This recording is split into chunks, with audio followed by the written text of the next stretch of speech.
Hello my brilliant student, welcome back to my channel. So this is a chapter number 1 class 7 part. Next is saprotrophs. You might have seen packets of mushrooms sold in the vegetable market. Vegetable markets में mushrooms के packet मिलते हैं. Mushrooms एक umbrella like patch होता है, umbrella like this is a mushrooms. तो ये rainy seasons में मिल जाते हैं, या फिर आपको रॉटिंग वुड, जो रॉटिंग वुड होती है, ख़राब वुड होती है लकड़ी, उसके ऊपर भी आपको देखने को मिल सकते हैं. Let us find out what type of nutrition they need to survive and from where do they get them.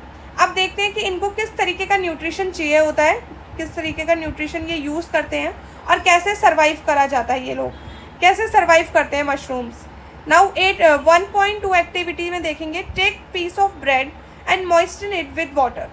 Bread piece लीजिए और उसको फिर वाटर के अंदर रख लीजिए. Leave it moist warm place, और फिर वो उसके बाद उसको निकाल के एक वार्म प्लेस पे रखो 2 to 3 डेज़ के लिए, जब तक उसके ऊपर फ्लफ़ी पैचेस ना आ जाएं. ठीक है, कह सकते हैं ब्राउन कलर की वो नहीं हो जाए तब तक.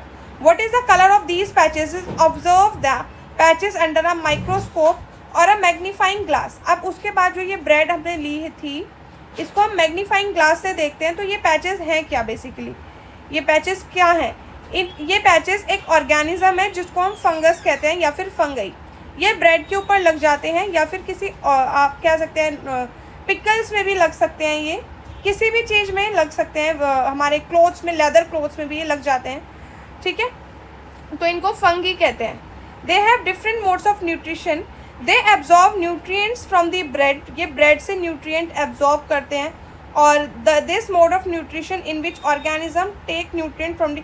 अब देखो, सैप्रोट्रॉफिक न्यूट्रिशन भी एक न्यूट्रिशन होता है जिसमें ऑर्गेनिज्म यानी कि फंगई, ठीक है, ये वाले जो ऑर्गेनिज्म होते हैं ये न्यूट्रिशन लेते हैं डेड, मरे हुए या फिर डीकेइंग, सड़े हुए कह सकते हैं, मैटर से ये न्यूट्रिशन लेते हैं. ठीक है, डेड और डीकेइंग मैटर से न्यूट्रिशन जो लेते हैं, उन न्यूट्रिशन को सैप्रोट्रॉफिक न्यूट्रिशन कहा जाता है.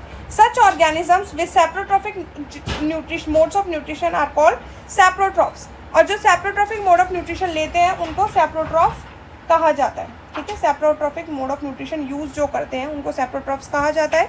Next, fungi also grow on pickles. जैसे कि मैंने आपको अभी बताया था कि पिकल्स में, लेदर क्लोथ्स में और अदर आर्टिकल्स में भी ये लग जाते हैं. हॉट और humid weather for a long time during rainy season. Rainy season में बेसिकली ये ज़्यादा चीज़ें ख़राब करते हैं. Ask your parents. अब ये बताया हुआ है कि अपने पेरेंट्स से पूछिए कि फंगई कहाँ कहाँ लग जाती है, हमारे हाउस में कहाँ कहाँ लगी हुई है. तो next, the fungal spores are generally present in the air when they land on wet and warm things they get germinated.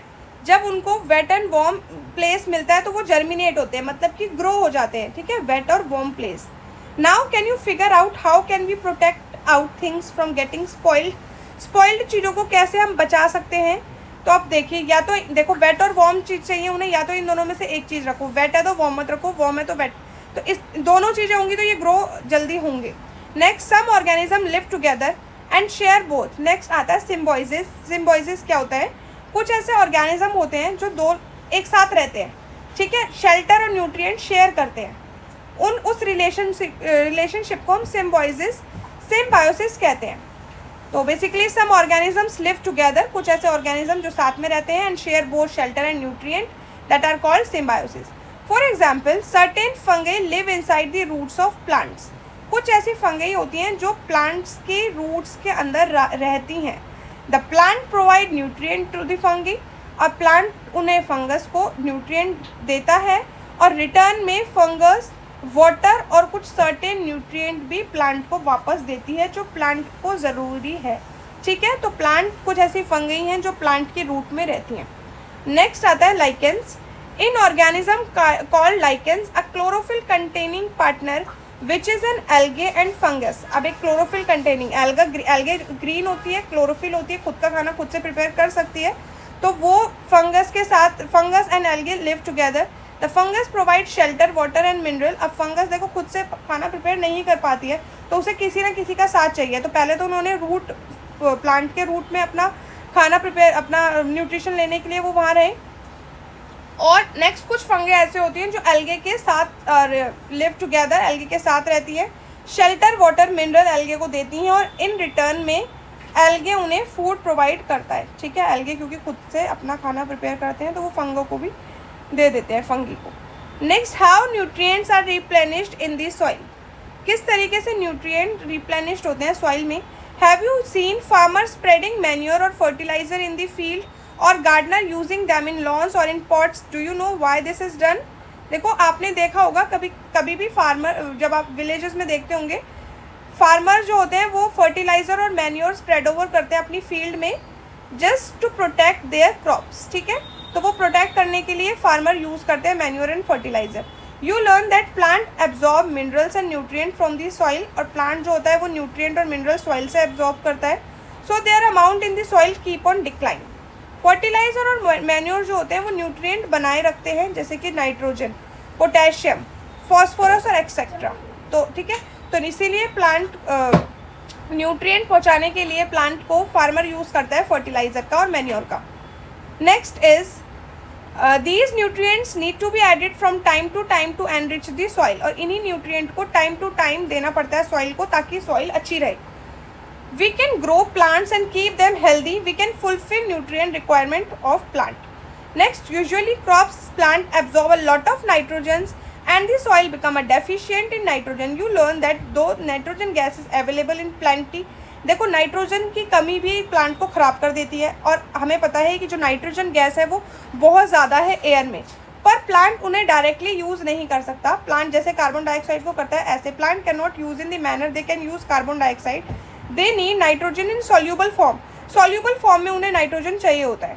The bacterium called, एक बैक्टीरिया है जिसका राइजोबियम नाम है, वो एटमॉस्फेयर से नाइट्रोजन लेके उसको यूजेबल फॉर्म में कन्वर्ट करता है प्लांट के लिए।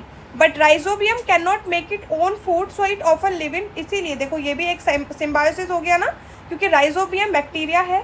बैक्टीरिया एक मतलब राइजोबियम एक वन ऑफ दी बैक्टीरिया का नेम है जिसमें वो प्लांट से प्लांट को नाइट्रोजन प्रोवाइड करता है एयर एटमॉस्फेयर से लेकर, और राइजोबियम अपना खाना खुद नहीं बनाता तो वो प्लांट से न्यूट्रिशन लेता है। तो इन रिटर्न में हो रहा है वो उसे नाइट्रोजन दे रहा है और प्लांट उन्हें क्या न्यूट्रिशन प्रोवाइड कर रहा है। नेक्स्ट, वो कहाँ कहाँ रहता है राइजोबियम, ग्राम पीस में भी रहता है, मूंग, बीन्स, इन कुछ ऐसे प्लांट्स हैं जिसमें राइजोबियम रहते हैं।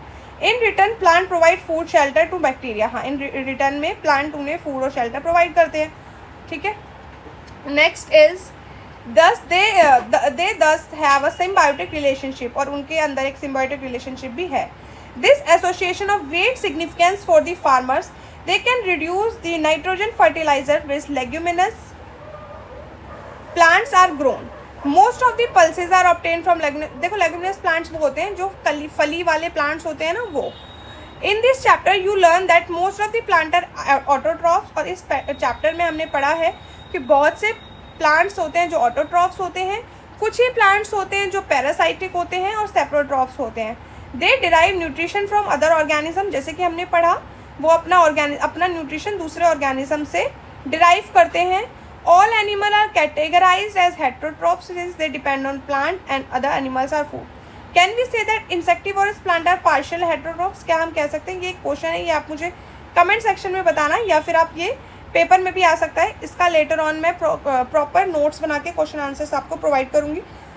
आई होप ये वीडियो आपको समझ आ गया होगा ये चैप्टर। तब तक के लिए do like, share and subscribe.